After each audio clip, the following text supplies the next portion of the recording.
pada perang Uhud, dan kita tahu apa yang telah berlaku di perang Uhud, bagaimana ramai orang Islam mereka dibunuh, mereka mati syahid, dan Rasulullah sallallahu alaihi wasallam juga dia tercedera dalam perang Uhud.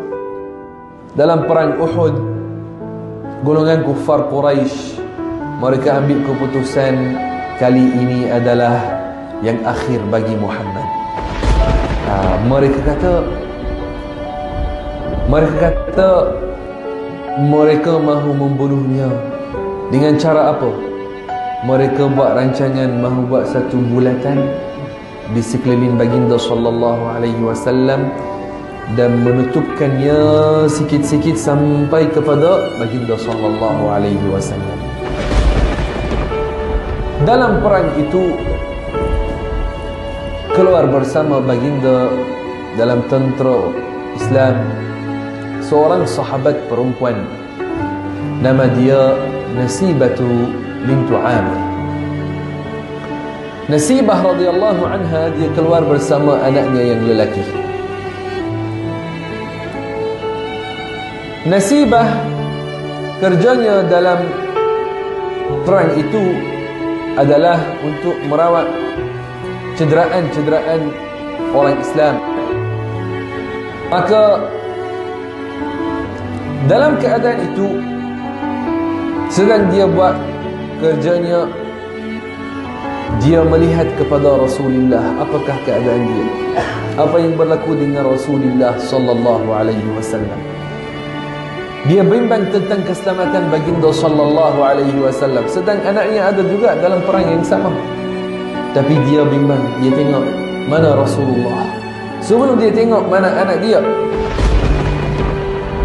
Dia melihat golongan kufar Quraisy itu mereka sudah berhampir dengan Rasulullah dan hampir menutupkan bulat itu ke atas baginda sallallahu alaihi wasallam. Maka dia tinggal kerjanya, dia ambil pedang, sahabat perempuan, dia ambil pedang dan dia pergi melalui semua saf-saf askar sampai kepada Rasulullah sallallahu alaihi wasallam. Dia berdiri di hadapan baginda, dia mempertahankan baginda sallallahu alaihi wasallam dengan senjatanya, dengan badannya. Dia mempertahankan Rasulullah sallallahu alaihi wasallam sampai Rasulullah sallallahu alaihi wasallam setelah perang itu dia sebut, setiap kali saya tengok ke kanan atau kiri, saya dapat Nasibah ada di hadapan. Dia mempertahankan. Masya Allah al-Azim. Muslimin dan muslimat rahimakumullah, Nasibah ini ketika dia mempertahankan baginda sallallahu alaihi wasallam, dia melihat anaknya tercedera dan jatuh. Apakah dia buat? Biasanya kalau kita melihat anak kita jatuh atas tangga sahaja, kita pergi cepat-cepat. Kita tanya dia, ada apa?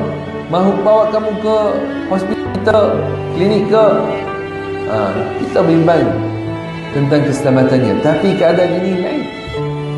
Walaupun dalam perang, tapi Nasibah dia tahu dirinya, dia sekarang mempertahankan seafdal ciptaan Allah dan orang yang dia paling kasih kepadanya, Rasulullah sallallahu alaihi wasallam.